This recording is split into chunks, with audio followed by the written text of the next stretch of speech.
तो दोस्तों आज हमारे साथ हैं अपने senior developer Abhay Kumar Upadhyay ji.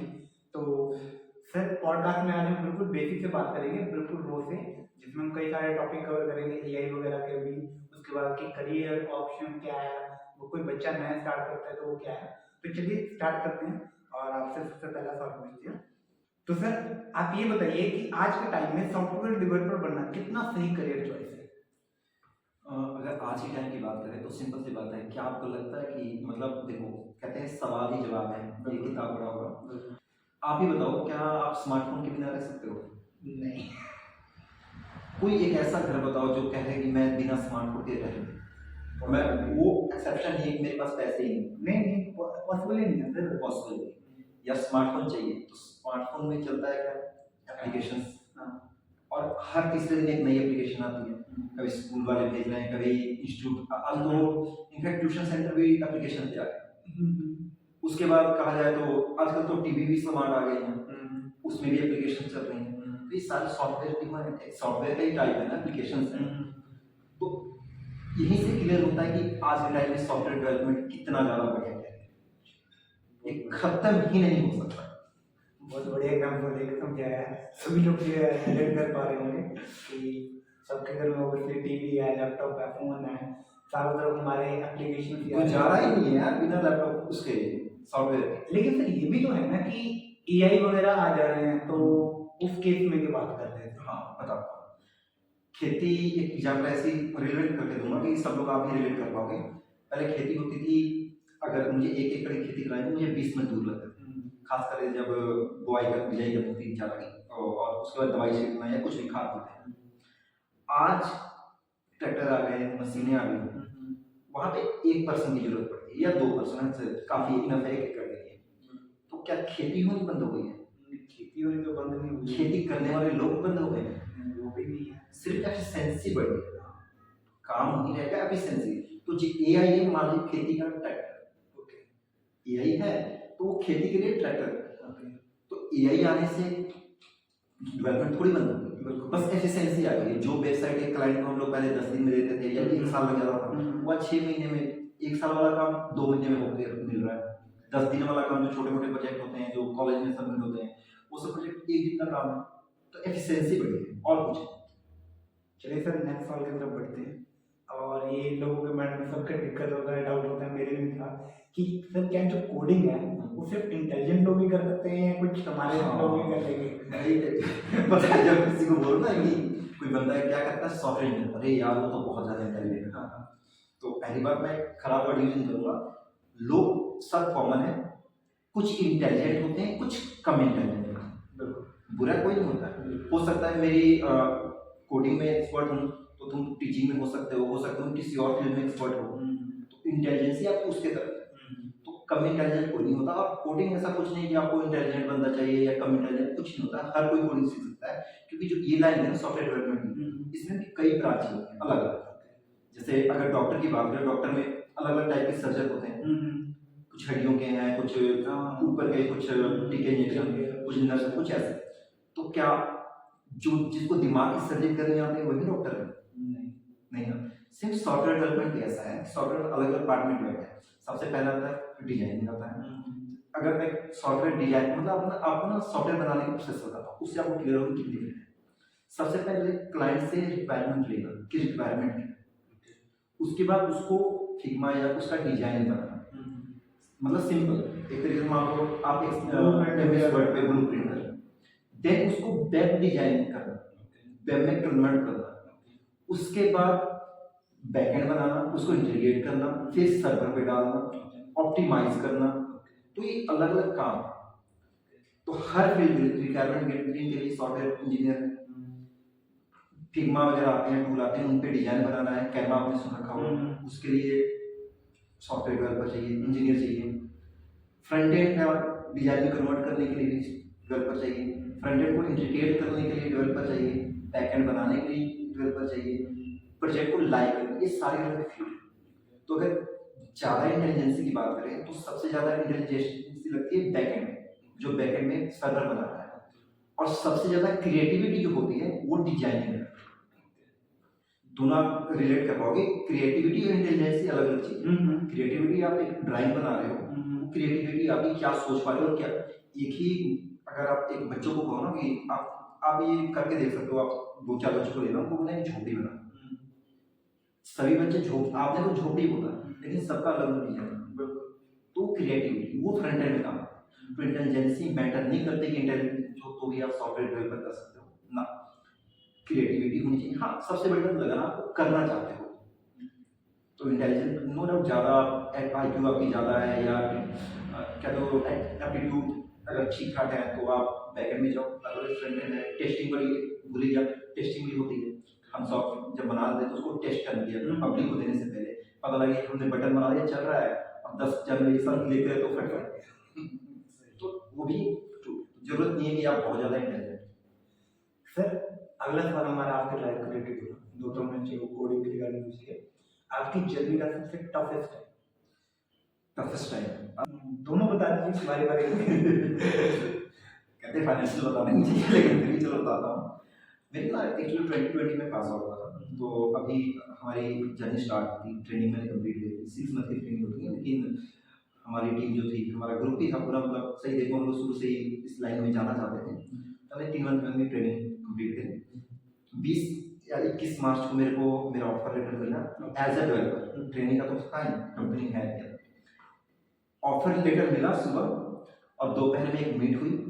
HR बोलते हैं आप सबमिट को होल्ड किया जा रहा है। अच्छा, रीजन कि आगे हमारे कोरोना पापा लॉकडाउन। ओके, वो फेस बहुत बुरा रहा क्योंकि मेरे पापा की एज ऑलमोस्ट 64 ईयर के हैं इस टाइम। वो उस टाइम आज से 5-7 साल पहले देखो 60 साल के आसपास थे, 60 साल या 58 साल के 55 से ऊपर थे। वो जॉब करते थे, उनको 8 घंटे की शिफ्ट लगती थी कभी। तो मेरे रिलेटिव ही मेरे को ताने मारने लग गए थे कि बेटा इंजीनियर है और बैठा है घर में, बाप काम कर रहा है, इस टाइप से। तो ये फाइनेंशियल कम रहता। और अगर लर्निंग के फेज से कहूँ तो जब मैं 2023 में दोबारा कंपनी में जाना स्टार्ट हुआ तो मैं कंपनी स्विच करी, क्योंकि जो पुरानी कंपनी थी उस कोडिंग से शिफ्ट होके मैनुअल पे आ रही थी। तो उस कंपनी में गया तो कंपनी बढ़िया थी, जो शशांक वहाँ के MD थे, छोटी कंपनी थी, तो 8 लोगों की टीम थी। तो मैं क्या उसमें, तो उसमें एक दिक्कत मेरे को लगी ना, टफेस्ट टाइम जो था कि जैसे 7 महीने हमारी ऑफ होती थी, जो शशांक सर थे हमारे वो 10 मिनट पहले आके बैठा थे शीट पे बगल में चेयर पे, कहते अभी क्या करो, मैंने बताइए। अच्छा भाई ये ऐसे नहीं, ऐसे ही, ऐसे नहीं, ऐसे ही, ऐसे। वो मतलब एक 15 मिनट काम बताते हैं। अब हम करने बैठे करते करते 11 बज गए, 12 बज गए और ये रूटीन हो गया था। मतलब सिर्फ 7 बजे खत्म हो गई और काम 12 बजे। हम चेयर पे बैठे हुए काम करते हुए कॉल करके घर में पूछ कह रहे हैं, जैसे मम्मी को पता है कि क्या कर रहे हैं, हम बाहर रहते थे। तो मम्मी को बोला मम्मी मैं खाना खा लिया, सोने जा रहा हूँ, और हम अभी चेयर पे बैठे। तो ये टफेस्ट टाइम था, लेकिन कहते हैं जो टफ टाइम होता है उसमें आप लर्निंग करें। तो अगर मैं कहूँ कि मेरे को जो बेसिक नॉलेज थी, नो डाउट ठीक थी। पहली कंपनी में हमें सीनियर नहीं मिल पाए थे, सीनियर हमारे शिफ्ट हो गए थे, लॉकडाउन की वजह से थोड़ा गैप रहा। लेकिन उस कंपनी में जाने के बाद जो उन्होंने गधे की तरह मेरे से काम कराया, उन्होंने बहुत कुछ सिखा दिया। पर मैंने 2 महीने 3 महीने बाद कंपनी छोड़ दी। रीजन बिहाइंड है कि नो डाउट सीखना मैटर करता है, लेकिन मेंटल हेल्थ इसलिए छोड़ा। वो मेरा प्रेफरेंस है। चलिए सर नेक्स्ट क्वेश्चन की तरफ बढ़ते हैं। सर वैसे तो आपने पहले जॉब का एक्सपीरियंस बता दिया दूसरी कंपनी का, बट पहले जो कंपनी थी उसमें जॉब का एक्सपीरियंस कैसा था ये बताइए। पहले जो ट्रेनिंग टाइम था वो तो मज़ेदार था, क्योंकि बर्डन नहीं होता था, थोड़ा बहुत टास्क देते थे और बेसिक हमारा पहले से +2 से मैं, क्योंकि जो मेन फंक्शंस होते हैं बुक्स वगैरह ये सब मैंने कर रखे थे। तो एक उस टाइम ना सीनियर जब थे लॉकडाउन से पहले बड़े मज़ेदार थे। सर काम देते रोहित सर हैं, अभी भी बात की नहीं, उन्हें टास्क दिया तो बेसिक करने पर उन्होंने बोला कि फ्रंट एंड करो सब लोग। तो हमने बोला नहीं सर मैं तो बैक एंड करूँगा। बोलते हैं तुम बैक एंड भी कर लेना, लेकिन पहले फ्रंट एंड कर दो। जो फ्रंट एंड अभी करेगा अगले महीने बैक एंड करेगा, जो बैक एंड फ्रंट एंड। मतलब सर मैंने करना ही नहीं, जब मैंने करना ही बैक एंड है। तो थोड़ा माहौल ऐसा था कि खुल के बात करते थे। और सबसे अच्छा काम लगता था फ्राइडे वाला। उस दिन HR मैम आती थी 5 बजे, हम वो करेंगे गेम खेलेंगे। तो पहले तो स्टार्टिंग में हाँ फन फ्राइडे ओके, पहले तो स्टार्टिंग में ठीक ठाक था, लेकिन जैसे जैसे हम काम सीखते गए तो अब सीनियरों से अटैचमेंट होती थी ना, तो थोड़ा ऐसा लगा सीनियर बगल में बैठा हम उठ के जा नहीं सकते, उधर से चलो अभी सर आ जाइए। और जब हम देखते थे तो सर कब बोले कि चलो चलते हैं। जब लॉकडाउन के बाद एक्चुअल प्रोजेक्ट पे है तो फिर फन फ्राइडे ऐसा रहा, मैडम ने फन फ्राइडे आ जाओ, और हमें पता ही अगर ये कंप्लीट नहीं हुआ तो मंडे को टेंशन होगी, पूरी छुट्टी टेंशन नहीं मिलेगी और हो सकता है आज लेट हो जाएगा। तो काम पड़ा हुआ है उधर से मैडम आ जाओ सर, आ जाओ सर, चल। और वहीं अगर छोड़ के हम चले जाए तो बाद में इंक्रीमेंट टाइम में चल जाएंगे सर टाइम पे काम नहीं पूरा हो रहा। तो ये सब चीजें चलती हैं तो बढ़िया था। लेकिन हाँ ओवरऑल मेरा ये था ना, जैसे मूवीज में देखता था कि सॉफ्टवेयर डेवलपर क्या करते हैं, लैपटॉप पे बैठे हैं मुड़ी मारते हैं, बच्चों अभी मजा सॉफ्टवेयर डेवलपर बैठ के ऐसे अगर बैठे हैं ऐसे ना, ये कॉफी पी रहे हैं तो कॉफी नहीं पी रहे होते, वो सोच रहे होते हैं, उनकी कोडिंग दिमाग में चल रही होती है, वो ऐसे ऐसे हाथ नहीं मारते, वो डेटा एंट्री थोड़ी करेंगे ऐसे ऐसे ऐसे करेंगे, वो तो 4-10 मिनट सोचेंगे, 2 मिनट लिखेंगे।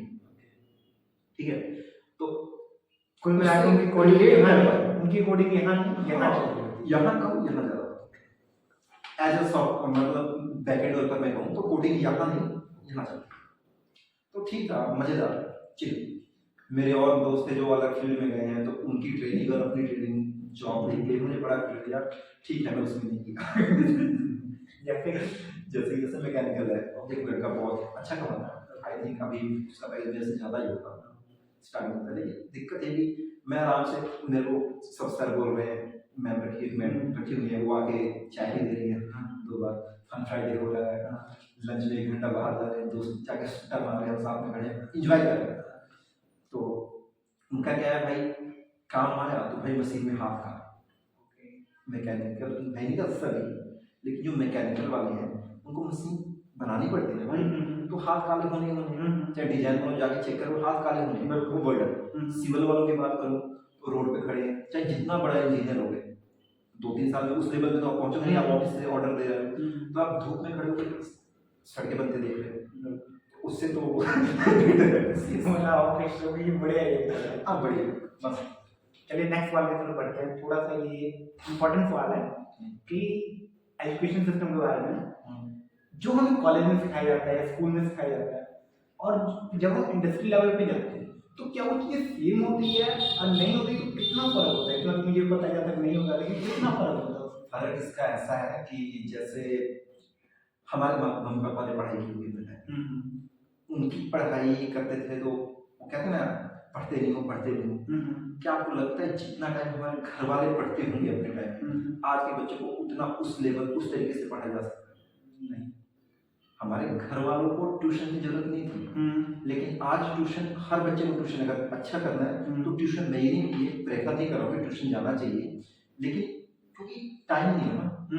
पहले घर वालों के, हमारे मम्मी पापा के मतलब नाना जी के पास टाइम था कि वो बच्चों को बिठाए पास में ही बैठे, दादा दादी ज्वाइंट फैमिली होती थी पहले, पढ़ी हुई करे। आज तो टाइम नहीं है। आज तो एक 2 साल का बच्चा है तो माँ काम कर रही है, मोबाइल देख दिया ले भाई देख क्या सीखेगा बच्चा, तो माइंड उस लेवल पे डिग्री हो, उसी अकॉर्डिंग कॉलेज और इंडस्ट्री। कॉलेज में आपको थ्रेड कर रखते हैं, हाँ नॉलेज वो मैटर करती है, वो काम आती है, लेकिन ऐसा नहीं कि पूरा ही काम आते हैं। फॉर एग्जाम्पल मैंने हमें ना बीटेक में सभी इंजीनियरिंग के एक पार्ट पढ़ाया जाता है, एक बुक पढ़ाई जाती है, इसी का एक माइक्रो प्रोसेसर करके, ये भी मजेदार, मेरे को याद आ रहा है किस्सा। मैं क्लास में बैठा था, मेरे को 2 सब्जेक्ट थे, एमपी और एसपी, मतलब 6 सब्जेक्ट होते, लेकिन ये दोनों एमपी एसपी नाम से रिलेट कर रहे। एसपी मेरा फेवरेट था, उसका नाम था सिस्टम प्रोग्राम, बहुत बढ़िया था, कोडिंग का बीच में थोड़ा अच्छा था। एमपी का मैनुअल प्रोग्राम तो बताओ अभी, तो जब क्लास लगी थी तो मैं पीछे बैक डेस्क में बैठा था, मैं केक खा रहा था, मैडम पढ़ाती, मैडम अबे क्या कर रहे हो, मोबाइल में कुछ नहीं हो, और मैम पीछे घूमी बोर्ड साफ करती, इतना बोल रही, कौन सा टॉपिक चल रहा है पता नहीं। अच्छा मतलब कौन सी अपने एसपी की एमपी में कौन सा टॉपिक चल रहा है पता नहीं। ओके अच्छा, यूनिट कौन सी है पता नहीं। फिर मैम उठा कर बोलती है अच्छा चल यही बता दे सब्जेक्ट का क्या नाम है।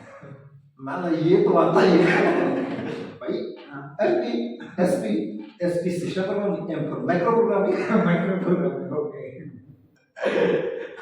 सारी क्लास में ऐसे देखे ये क्या हो गया, मैंने अब क्या करूं, फिर मैंने देखा पता लगी माइक्रो प्रोसेसर। ओके अब सोचो वो सब्जेक्ट मेरे को इतना गंदा लगता था कि उस सब्जेक्ट का नाम नहीं। और सिस्टम पर मैम मेरे मैडम है जसलीन मैम पढ़ा दी हमें, मैम का उस मैम का नाम ही याद नहीं है। सॉरी मैम, अगर देखें तो मतलब नाम आपका याद नहीं है। इंटरेस्ट ही नहीं आता और सब्जेक्ट में नाम के याद रहेगा। तो जसलीन मैम उनका सब्जेक्ट ऐसा था कि क्लास में वो कुछ भी कराते, एक बार चाहे एक महीने बाद अचानक कुछ नहीं सब कुछ, ठीक है। तो ये चीज रहता है।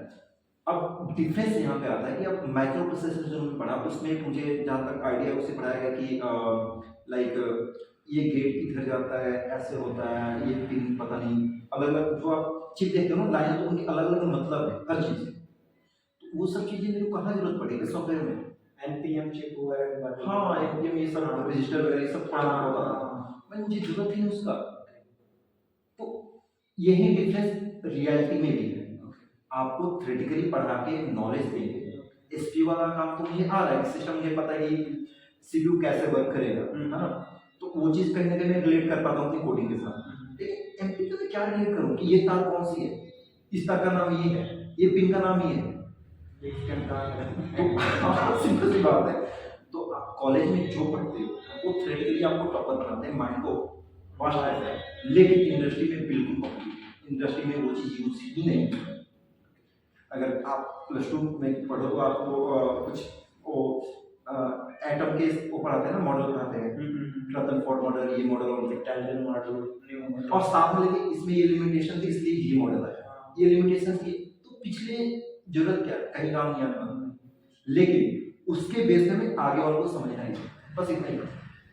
कॉलेज के बाद इतना ही काम आता है, आपको इंडस्ट्री का थोड़ा सा समझ देगा। इंडस्ट्री में जब आओगे तो चीज समझाए तो तुम उसे रिलेट हल्का फुल्का रिलेट कर पाओगे, लेकिन एज सच करवाया नहीं जाता जो इंडस्ट्री में करवाया जाता है जमीन आसमान क्या।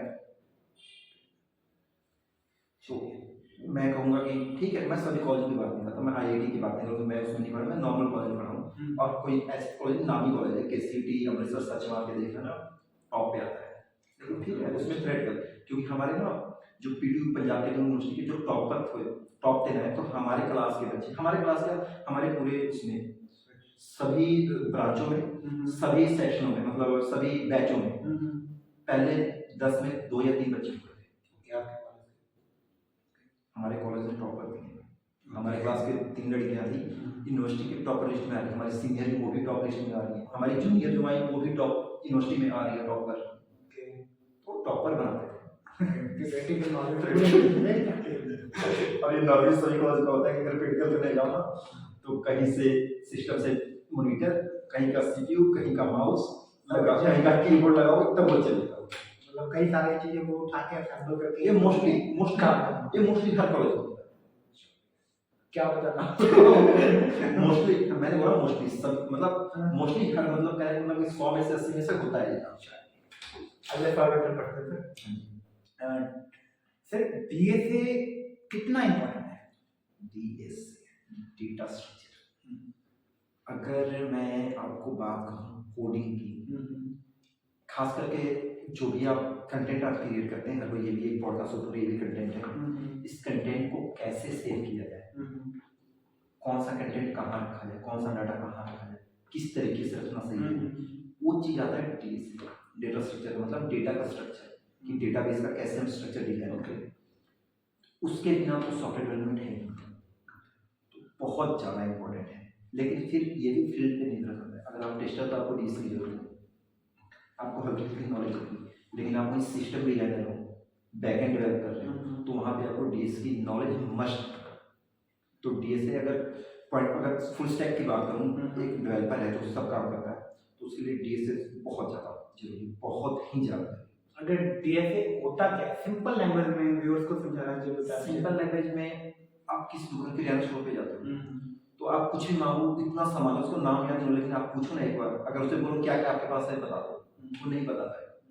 लेकिन उससे कोई सामान मांगो रेंडमली, उससे वो एग्जैक्ट उसी कॉर्नर पे जाएगा जहाँ पे सामान पड़ा है।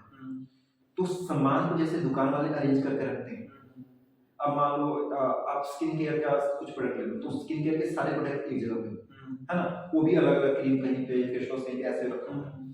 तो उसी तरीके से डीएसए में डेटा को कहाँ रखा जाए इसका तरीका और कैसे रखा जाए ताकि अच्छे से यूज कर। मतलब अरेंजमेंट करने का।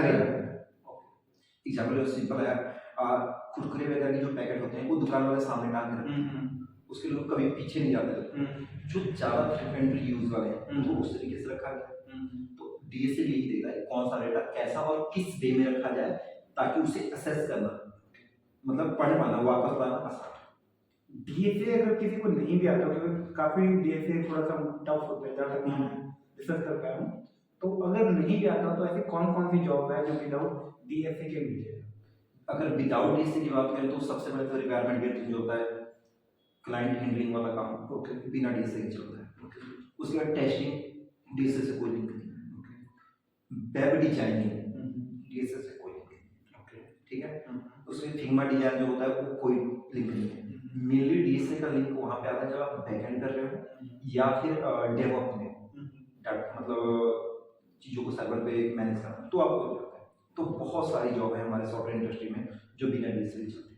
चलो दोस्तों, जिनको डीएसए नहीं आता था उनके लिए भी जॉब्स है, तो आप लोग बहुत जॉब है, इसकी टेंशन छोड़ दो। मतलब मुझे अभी क्योंकि कहूँ तो मुझे खुद को नहीं पता कौन कौन सी जॉब्स है। सॉफ्टवेयर इंडस्ट्री इतना बाउंड है। विदाउट डीएसए या डीएसए कंबाइन करके देखूँ ना तो मैं आपको मुश्किल से 10-12 पोजीशन बता सकता हूँ, लेकिन नंबर ऑफ पोजीशन। तो इसकी निश्चित डीएसए नहीं आता तो भी आपकी जॉब सिक्योर है, आपको जॉब मिल जाएगी। सर गिट और गिटहब कितना इंपॉर्टेंट है और वो क्या काम करता है? थोड़ा सा सिंपल लैंग्वेज में यूजर जो है कनेक्ट करता है, समझ पाए चीजें। समझाता हूँ गिटहब क्या काम करता है वो समझना जरूरी है। असल में गिटहब क्या होता है, गिटहब या गिटलैब हो गया या कोड कमिट आ गया, गूगल क्लाउड, ये सब चीज़ें क्या करती हैं कि जो आप कोडिंग करते हो ना उस कोड को सेव करके रखती है। जैसे आप फोटोज गूगल ड्राइव पे डाल देते हो, इस टाइप से सेव करने का होता है। लेकिन फर्क क्या है, गूगल ड्राइव पे कोड क्यों नहीं रखते, गिट पे क्यों रखते हैं? उसमें ये फर्क है, जैसे मान लो आपने कुछ लिखा, एक फाइल मतलब कोई भी एमएस वर्ड की फाइल है, उस पर कुछ लिख दिया, मेरे पास वो फाइल है, मैंने भी उस पर कुछ लिखा था, मैंने क्या किया, आपने पढ़ा, आपने कुछ गलती थी, मैंने उसको सही किया, किसी और के पास गई, उसने उसमें गाली दे दिया।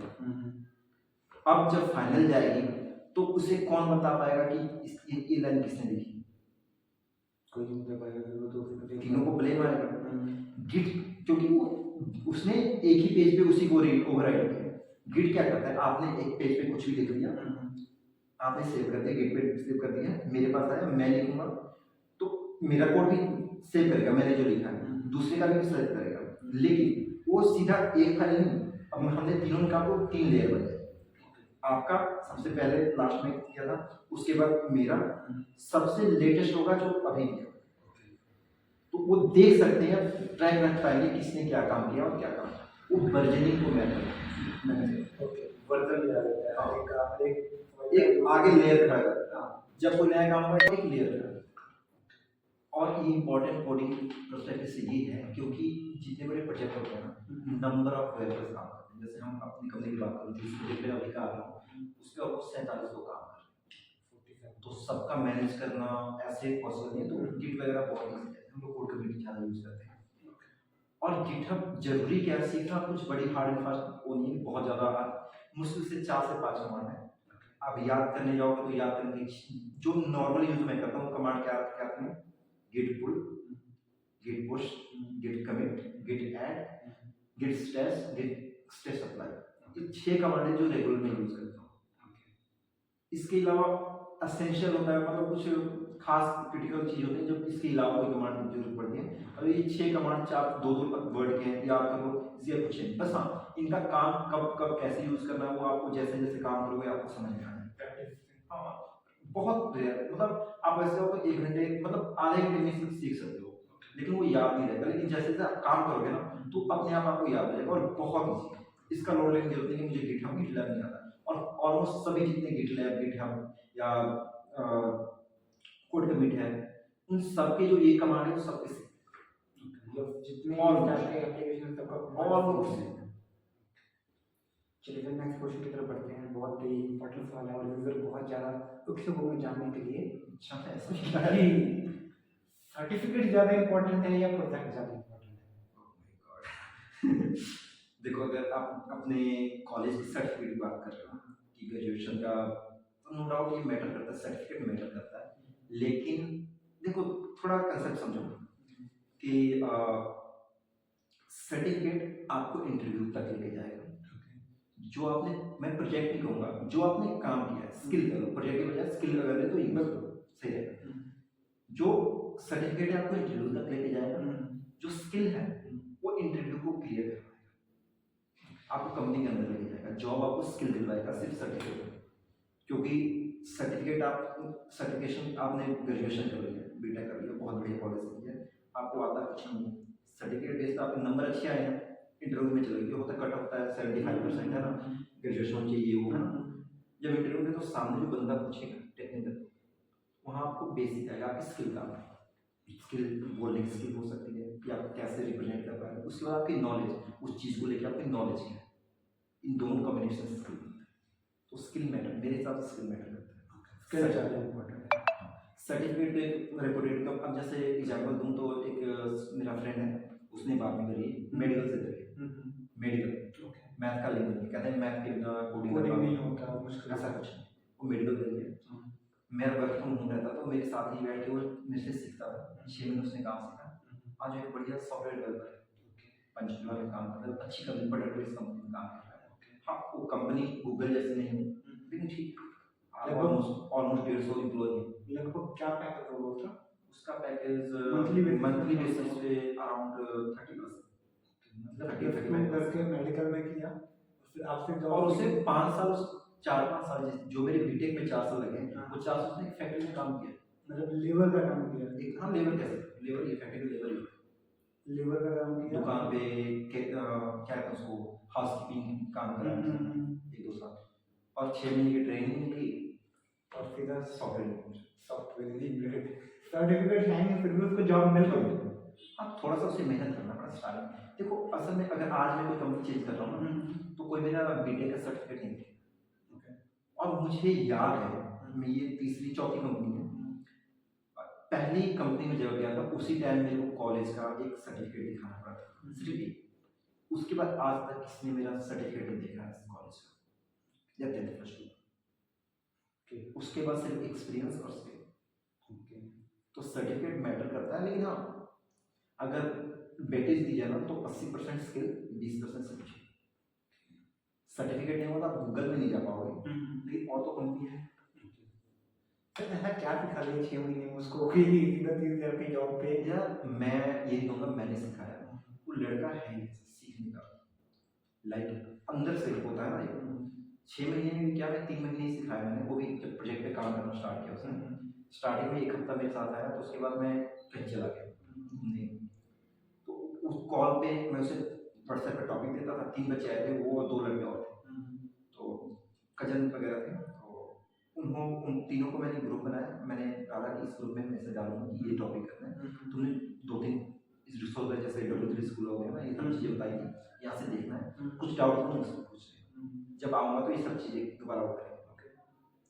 उन दोनों का कोई मैसेज नहीं, कोई कॉल नहीं, उसका प्रॉपर 1-2 दिन ग्रुप में आकर आने देखा और कोई नहीं कर रहा तो उसने पर्सनल कॉल करना स्टार्ट कर दिया, पर्सनल कॉल करता, पूछ लेता टॉपिक, मैंने बताया, वो पूरा प्रैक्टिस करता, वो सीखने वाला था। तो मैं उस टाइम मेरी जॉब से 3 साल हुआ था, मेरे 2 साल हो गए उसको जॉब करते हुए, 3 साल हुआ था, तो जो चीज़ मैं 3 साल में सीखी थी वो मेरे से 6 नहीं कर सकती। क्या सीखने में बेटर रहता है कि सामने से क्या पूछ रहे हैं। हाँ, किसी ने बहुत खूब कहा है कि अगर गुरु बेकार है, सॉरी अगर स्टूडेंट बेकार है, गलत बोल दी मैंने, अगर स्टूडेंट बेकार है तो टीचर कितना भी इंटेलिजेंट हो कुछ नहीं सिखा सकता, लेकिन अगर स्टूडेंट अच्छा हो, टीचर चाहे बेकार हो, फिर भी स्टूडेंट सीख सकता है। I accept. अगर नॉलेज की बात करो, अगर लगन की बात करो तो उसके जितनी लगन मेरे अंदर नहीं, मैं आपके लिए नहीं कह रहा, बस नहीं, ये ये एक सच्चाई कहावत है कि मतलब कि अगर सीखने की इच्छा हो तो बेकार चीज से भी बहुत कुछ सीखा जा सकता है। तो वही बात ना कि गिलास में आधा गिलास पानी आया, तो लोग काफी लोगों ने आधा खाली गिलास देखा, उसने आधा भरा देखा, कुछ लोगों ने पूरा भरा देखा कि आधा पानी से आधा भरा हुआ। तो देखने का नजरिया है, सीखने का नजरिया है। चलिए सर, जैसे कि हम जॉब की बात कर रहे थे तो थोड़ा सा जॉब के टॉपिक पे आते हैं और 2-4 क्वेश्चन जॉब के रिगार्डिंग पूछते हैं। तो फिर जैसे न्यू लोग होते हैं इंटरव्यू में जाते हैं, तो फ्रेशर क्या गलती करते हैं अपने इंटरव्यू में कि वो रिजेक्ट हो जाते हैं? देखो मोस्टली क्या होता है ना, फ्रेशर एक मोटिवेशनल स्पीकर्स को बहुत सुनते हैं। सुनना चाहिए मोटिवेशन, मैंने भी अपने टाइम पे सुना है, लेकिन एक लिमिट होनी चाहिए। हम स्पीकर ने बोला कि आप अपना इंट्रोडक्शन तैयार करके जाओ, ऐसा करके जाना चाहिए, लेकिन मोटिवेशनल स्पीकर ने जो बोला वही मत बोल दो ना, कि वो वीडियो तुम देख रहे हो तो वो भी तो देख रहा है जो सामने बैठा है। तो पहली चीज थोड़ी इंटरव्यू बेसिक जो क्वेश्चन जो इंट्रोड्यूस योरसेल्फ है ना, ये सब चीज़ की प्रैक्टिस कर लो। दो चार है, व्हाई वी हायर यू, इस टाइप के क्वेश्चन हो सकता है, प्रिपेयर कर सकते हैं। लेकिन रटी रटाई बात बोलोगे ना तो वो कि रटा सामने वाला बेवकूफ थोड़ी बैठे इतने सारे इंटरव्यू लिए, तुम एक इंटरव्यू देने जा रहे हो और उसी दिन उसके पास 100 आएंगे, तो पकड़ लेगा। तो पहले तो आप कंफर्टेबल हो। जो अंग्रेजी में इंटरव्यू ले रहा है, जो सॉफ्टवेयर इंडस्ट्री की इंटरव्यू सारे अंग्रेजी में होते हैं, हिंदी में भी होता है, आप पूछ लो। ऐसा नहीं वो अंग्रेजी में बोल रहा है तो आप हिंदी बोलने लग जाओ, या हिंदी में पूछ रहा है तो आप अंग्रेजी बोलो। या तो जिस लैंग्वेज में बोल रहा है उसी लैंग्वेज बोल दे रहो। अगर उसमें कंफर्टेबल नहीं हो, या मान लो जैसे एक क्वेश्चन है कि मेरे साथ जो हुआ है, एक क्वेश्चन आता है हमारा लूप,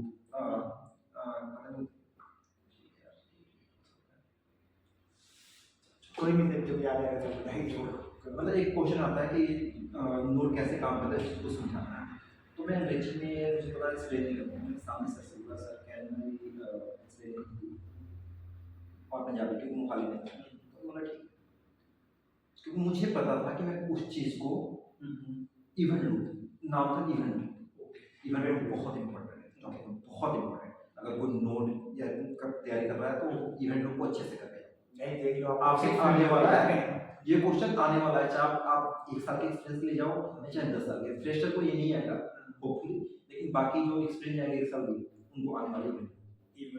ओके, तो क्या हो रहा है कि मुझे पता था कि मैं एक्सप्लेन नहीं कर पाऊंगा, लेकिन गलतियां कर दी। मैंने पूछा, उन्होंने बोला हाँ कर दो, मैंने हिंदी में एक्सप्लेन कर दिया। तो पूछना जरूरी है। और पता है मुझे आता नहीं है, और मैं sir I try to say to the loop which contain task, मजा नहीं। तो उनसे पूछ लो, लेकिन ट्राई तो करो कि जो सामने वाला जिस लैंग्वेज में आपसे बात कर रहा है उसी लैंग्वेज, उस लैंग्वेज। तो इंटरव्यू में लैंग्वेज चेंज होती है। जैसे मान लो पहले उसने क्वेश्चन क्या होगा, इंट्रोड्यूस योरसेल्फ, उसने इंग्लिश में पूछा, फिर उसने बताया अच्छा आपकी हॉबी क्या है, तो वहाँ पे अंग्रेज मतलब।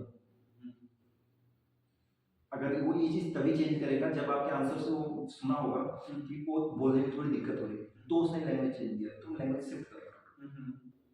ये टिप है, मुझे नहीं पता है कितना लोगों को यूजफुल होगा, लेकिन मेरे काम आई। मैं वही बताऊंगा जो मेरे काम है। तो इंटरव्यू में जब जा रहे हो तो रिज्यूम मैटर करता है। रिज्यूम में आपने जो वर्ड लिख दिया उस वर्ड का आपको पता होना चाहिए। रिज्यूम में ये मत लिखो कि मैं अच्छा मेरी हॉबी क्या है, मेरा फुटबॉल खेलना हॉबी, किताब पढ़ना हॉबी है, उसे मतलब नहीं, क्योंकि रिज्यूम में उसने थोड़ी पूछा कि रिज्यूम में हॉबी लिखेगा। तो अब अपनी हॉबीज लिख रहे हो तो कुछ चीज़ डिबगिंग लिख दो, कोडिंग इंटरव्यू है कि डिबगिंग करना आपको अच्छा, उससे वो ये जज करेगा कि आप बोर नहीं होगे, क्योंकि टास्क बहुत से आते हैं या एरर आते हैं, तो उसको डिबग करना होता है। डिबग मतलब चीज़ों को ढूंढना गलतियाँ, तो वो चीज़ सीखो, वो चीज़ आपको रिलेट कर पाएगा। लेकिन अगर मैं फुटबॉल का अच्छा प्लेयर हूँ और उसे अगर टीम में थोड़ी बुलाना ही तो थोड़ा सा इन चीज़ों को फिल्टर को जरूरत नहीं है।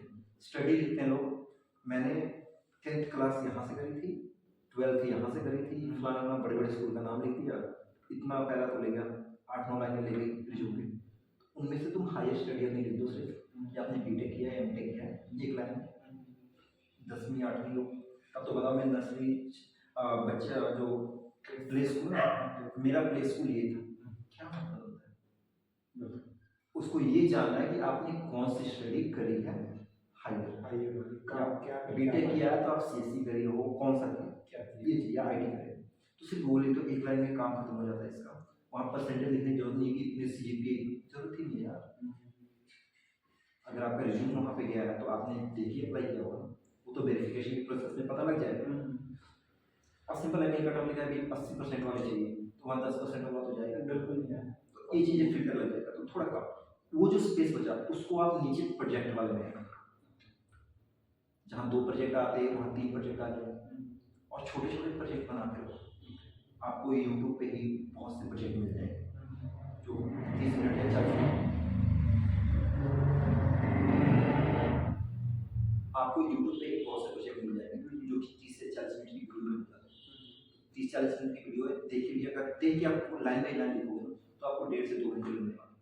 और वो लाइन बाई लाइन देख कर ही आपको प्रोजेक्ट के बारे में सब कुछ पता लग जाएगा, आपको बनाना आ जाएगा। ये मेरी स्टडी है, हमने ऐसे ही सीखा है। मैंने बताया लॉकडाउन के बाद थोड़ा सीनियर चले गए थे, तो मैं और मेरा फ्रेंड होते थे, दोनों एक ही बैच से पास आउट, एक साथ हायर हुआ था।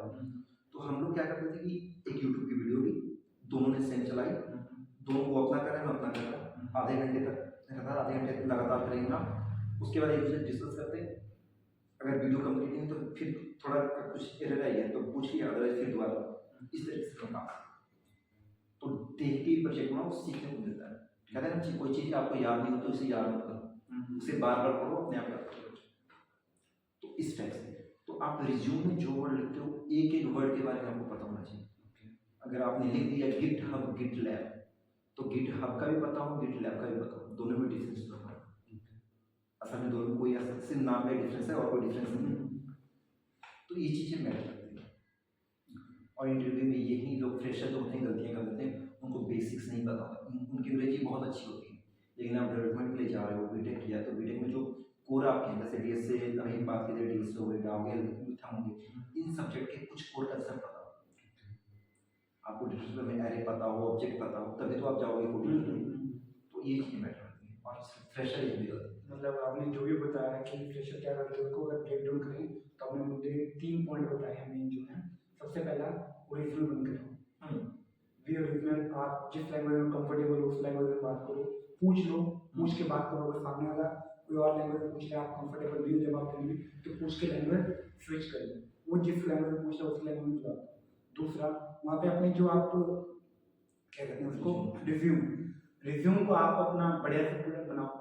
वहाँ पे जो फालतू चीज़ लिखी है उसको कम करो और कुछ प्रोजेक्ट वगैरह ऐड करो, है ना। चलिए, फिर रिज्यूम पे आप इतना बता रहे हैं, रिज्यूम को अच्छा कैसे बनाएं कि सामने वाला इम्प्रेस हो जाए, इसी के कुछ 2 से 3 टिप। दूसरी, पहले तो यही बता चुका हूँ कि आप हॉबीज में या तो हॉबीज डालो, ओके, या हॉबीज डालो तो हॉबीज आपके जॉब से रिलेटेड होनी चाहिए, ओके, जिस फील्ड के लिए आप गए हो उसके उससे रिलेटेड होनी चाहिए। ओके, अपने स्ट्रॉन्ग पॉइंट में लोग डालते हैं I am hard working punctual, I am this, I, कौन तुमसे पूछ रहा है, ठीक है। अगर अपनी अच्छा नहीं पता नहीं, ये लिखो कि मैं लॉन्ग टाइम तक काम कर सकता हूँ, मैं प्रॉब्लम सॉल्विंग हूँ, मैं प्रॉब्लम देके घबराता नहीं, उसका इस टाइप के पॉइंट्स ऐड करो। दूसरी चीज, प्रोजेक्ट ज़्यादा से ज़्यादा ऐड करो, लेकिन क्लियर, जो प्रोजेक्ट का नाम लिखा, अगर उसका लिंक मिल सकता है ऑनलाइन है तो ठीक है, नहीं है तो कोई दिक्कत नहीं, ऑनलाइन है तो लिंक डाल दो। और साथ में ये जरूर मेंशन करो कि टेक्नोलॉजी कौन कौन सी, उसके साथ एक या दो लाइन उसकी हल्की सी डिस्क्रिप्शन, पूरा पैराग्राफ नहीं करो। मैंने कई रिज्यूम देखे हैं, मैंने ये देखी कि मैं प्रोजेक्ट का नाम लिखा, टेक्नोलॉजी लिखी, और नीचे एक पैरा लिखा है, इसमें ये सारे फीचर्स बताने लगे। अरे सीएमएस लिख दिया तो समझ गया, या तो कस्टमर मैनेजमेंट सिस्टम होगा या कंपनी मैनेजमेंट सिस्टम होगा, ठीक है। या स्टूडेंट मैनेजमेंट, एसएमएस लिख दिया तो स्टूडेंट मैनेजमेंट हो गया। तो छोटा थोड़ा सा एक्सप्लेन कर, एक लाइन में ब्रीफ, थोड़ा बहुत छोटा, ताकि आप नंबर ऑफ प्रोजेक्ट पढ़ सको। आपके जितने नंबर ऑफ प्रोजेक्ट, छोटे छोटे प्रोजेक्ट ये मैटर नहीं करते कितने बड़े हैं, प्रोजेक्ट मैटर करते कौन से प्रोजेक्ट, ये किस टाइप के। और हाँ, सारे प्रोजेक्ट सेम, अब मान लो मैंने अपना स्टूडेंट मैनेजमेंट सिस्टम बना दिया है, कंपनी मैनेजमेंट बना दिया, एक ही चीज के अलग अलग बना दिए, वो नहीं, सारे प्रोजेक्ट डिफरेंट डिफरेंट होने चाहिए, अलग अलग कैटेगरीज होने चाहिए। और 3 से 4 प्रोजेक्ट भी काफ़ी, 4 भी काफ़ी अच्छा, डिफरेंट टेक्नोलॉजी आप सारे कवर कर लो। किसी मान लो फ्रंट एंड में काम किया तो मैं बता दो सिर्फ फ्रंट एंड है, बाकी रिएक्ट है, ये बैक एंड कहीं पे गिटहब दोनों कर रहे हो, तो एक प्रोजेक्ट में गिटहब रहा तो एक में गिटहब, वो जाके चेक नहीं करेगा, वो जाके चेक नहीं करेगा। इस तरीके से अगर आप वो डालना चाह रहे हो कि डेटाबेस आपको माइस्क्यूएल मोड दोनों आता है, तो गलती से जल्दबाजी में दोनों ही डालो, दोनों अलग अलग प्रोजेक्ट होंगे, चाहे आप झूठ बोलो कि आपने प्रोजेक्ट लिया, नाम लिखो, क्या लोग ये लोकल था हमारा, आपने नहीं बनाया था, ये कॉलेज के लिए नहीं दिया, ठीक है, ये झूठ बोला जा सकता है।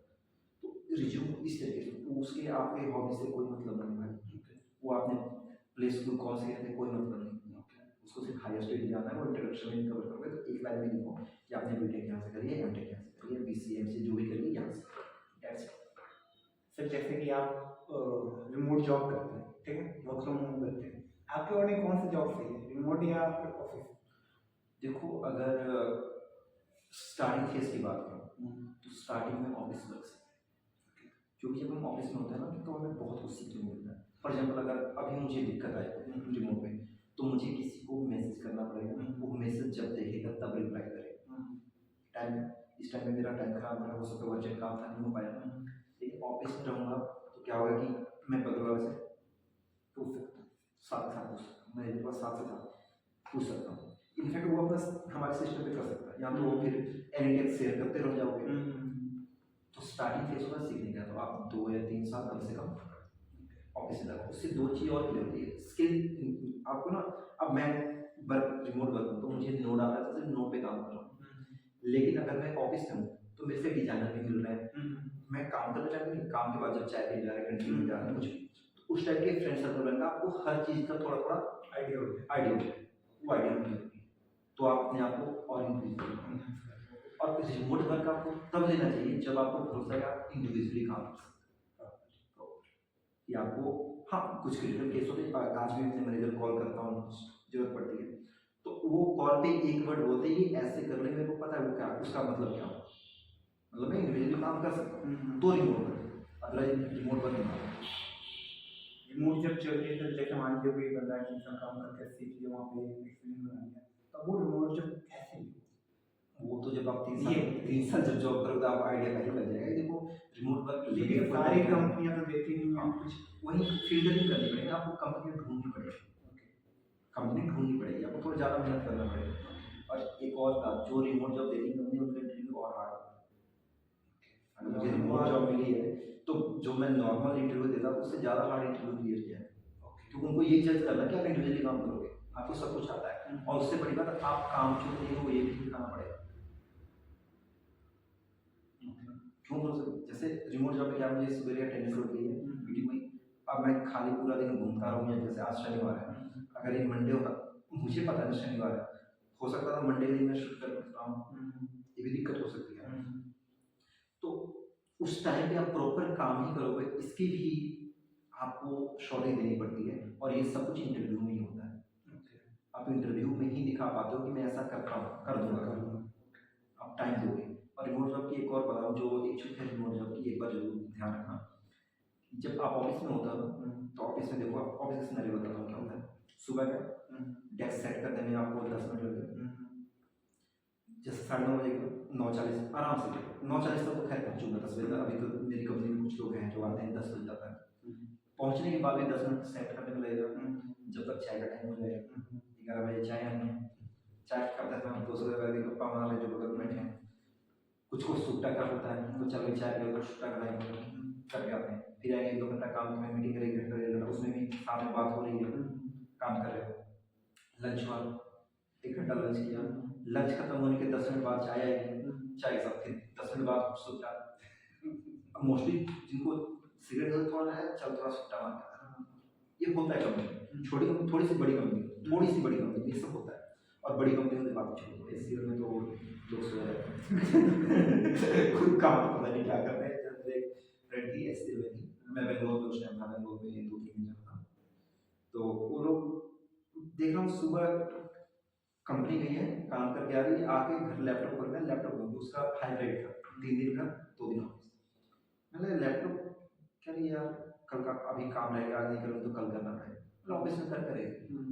तो यार गए थे तो ऐसे हुआ है, वो बता रही, तो मैं उसी का बता रहा हूँ सिनेरियो कि घूमने जा रहे हैं, कंटिन्यू खाने चले गए, जब तक अच्छा मैं चाय भी गया दूसरे को, चल कॉफी नहीं चलते तो आप 9 घंटे की जॉब होती है, 9 घंटे में 1 घंटा लंच का निकाल दो, आधा घंटा चाय की निकाल दो, दोनों टाइम के बचते हैं 7 घंटे, 7-7.5 घंटे। उस 7.5 घंटे में ही मुश्किल से 2 घंटा काम ऑफिस। रिमोट जॉब में अब मैं अपनी बात करूँ तो कई बार तो ऐसा है कि मैं सुबह 10 बजे मीटिंग है तो 9:45 बजे उठ रहा हूँ, 9:30 से स्टार्ट होता है, कई बार पूरे 9:30 बजे स्टार्ट होती है, कई बार सर बिस्तर में हूँ, लैपटॉप बगल में रखा हुआ है, बेड से लैपटॉप लॉगिन करे, काम जो सेट करना कर लिया, अब बेड पर मीटिंग होगी, मीटिंग करने के बाद और कई बार ऐसा होता है कि लंच टाइम है, खाना खाने बैठा हूँ, मीटिंग आ गया, प्लेट साइड में पड़ा हुआ है, लैपटॉप सामने पड़ा है, एक बुर्की खाना रोटी डाल रहा हूँ और मीटिंग कर रहा हूँ, स्क्रीन का शेयर करके दिखा रहा हूँ, और कई बार खाने तक का टाइम नहीं। और जब कोई इमरजेंसी आएगी ना तो कंपनी 7 बजे शाम को 6 बजे 6:30 ऑफ हो गया। बट अब ये देखो जो कंपनी में है वो 6 बजे लीव कर जाती है, जाना होता है। अब 7 बजे कोई काम है तो कंपनी किसको कॉल करेगी?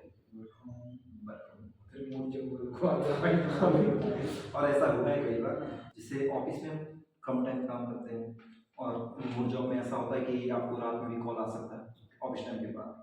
और हाँ, लेकिन फायदा ये है रिमोट जॉब में कि छोटे मोटे 10-15 मिनट के कुछ काम में आ रहे हैं, जैसे मुझे बैंक जाना है किसी दिन, तो उसमें मुझे छुट्टी लेने की जरूरत नहीं, मैं जाके आ सकता हूँ। तो ये फायदा है। चलिए सर, पॉडकास्ट काफ़ी लंबा हो चुका है, मुझे लग रहा है काफ़ी टाइम। आधा घंटा से ज़्यादा हो गया होगा। चलिए अब हम थोड़ा सा रैपिड फायर खेलते हैं, जिसमें आपको सिर्फ एक वर्ड या 2 वर्ड में आंसर देना होगा। तो चलिए, सबसे पहला जॉब है, तो सबसे पहला क्वेश्चन है सर, प्रोडक्ट बेस्ड कंपनी बढ़िया है या फिर सर्विस बेस्ड? चलिए, प्रोडक्ट बेस्ड, कोई डाउट नहीं। क्या एआई डेवलपमेंट की जॉब खा जाएगा? नहीं, डेवलपमेंट जॉब नहीं खाएगी, इससे एफिशिएंसी बढ़ जाएगी, आपको स्किल अप करना पड़ेगा। ओके, एआई आज एआई के टाइम में ऐसी कौन सी अपने पास स्किल हो कि हम अपनी जॉब को फ्यूचर के लिए सेव कर सकते हैं? स्किल आप जिस फील्ड में हो बस उस फील्ड में एआई को यूज करना सीख लो, और इस पर एक अलग पॉडकास्ट बन सकता है एआई को लेके। तो ट्राई करेंगे जब भी टाइम मिलेगा बनाएंगे। अगर कमेंट आता है दोस्तों का, व्यूअर्स का, तो जरूर करेंगे पॉडकास्ट। तो आप अपने फील्ड में एआई को यूज करना सीख लो। ओके, कोई बच्चा अगर 10th या +2 में है तो वो कौन सी लैंग्वेज से स्टार्ट करे अगर उसने डेवलपर बनना हो? सारी लैंग्वेज इंडिपेंडेंट है, डिपेंड करता है, लेकिन मेरी फेवरेट है जावास्क्रिप्ट। तो जावास्क्रिप्ट से स्टार्ट करो, या फिर अगर जावास्क्रिप्ट तो पाइथन। उसे कितने घंटे डेली प्रैक्टिस करनी चाहिए लगभग? मिनिमम 2 से 3 घंटे। इंडियन कंपनियां ज़्यादा बेस्ट है या फॉरेन की, जहाँ पे जॉब कर सकते हैं? दोनों ठीक है, लेकिन पे स्केल देखा जाए तो फॉरेन कंपनियां ज़्यादा, लेकिन फॉरेन कंपनियां मिलती कहाँ है? कोई फॉरेन कंपनी से वो काम लेके इंडियन काम एक कंपनी सेटअप करता है तो इंडियन कंपनी होती है। तो वैसे फॉरेन यूएसए बेस्ड कंपनी है तो उसमें जॉब मतलब ठीक रहता है, काम भी अच्छा खासा आता है और पैसे भी ठीक ठाक मिल जाते हैं। चलिए सर, आज के पॉडकास्ट का लास्ट क्वेश्चन, जॉब स्विच करनी चाहिए या नहीं करनी चाहिए? एक लाइन में बताऊँ, एक वर्ड में बताऊँ? चलो एक वर्ड में, करनी चाहिए, लेकिन के साथ स्टार्टिंग फेज। आप स्टार्टिंग के 2-3 साल जो है स्विच कर सकते हो, लेकिन एक टाइम के बाद आपको कहीं ना कहीं रुकना होता है, ज़्यादा स्विच करना भी सही नहीं है। तो आप पैकेज बढ़ाने का हमारे फील्ड में सबसे बढ़िया तरीका है कि 1 साल कहीं करो, स्विच कर लो, पैकेज बढ़ता जाएगा। लेकिन 3 या 4 के बाद आपको रुकना पड़ेगा, और रुकना जरूरी है, जो उसके बाद आपकी पैकेज उतना हो गया होगा कि नॉर्मल कंपनी कोई कंपनी ऑफर नहीं करेगी जल्दी, और ऑफर करेगी तो आपका एक्सपेक्टेशन उसकी बढ़ जाएगी। तो एक टाइम पे जाके रुकना होता है कि नहीं, अब कंपनी बढ़िया यहीं पे है। ठीक है सर, तो आज के पॉडकास्ट यहीं पे रुकते हैं। बाकी अगर व्यूअर्स को पसंद आया, कमेंट आते हैं तो इसका पार्ट 2 भी लेके आएंगे। मेरे पास बहुत कुछ है यार, पॉडकास्ट मुझे ही मजा आता है, तो हम बात कर सकते हैं, खास करके यही वाला जरूर। ओके।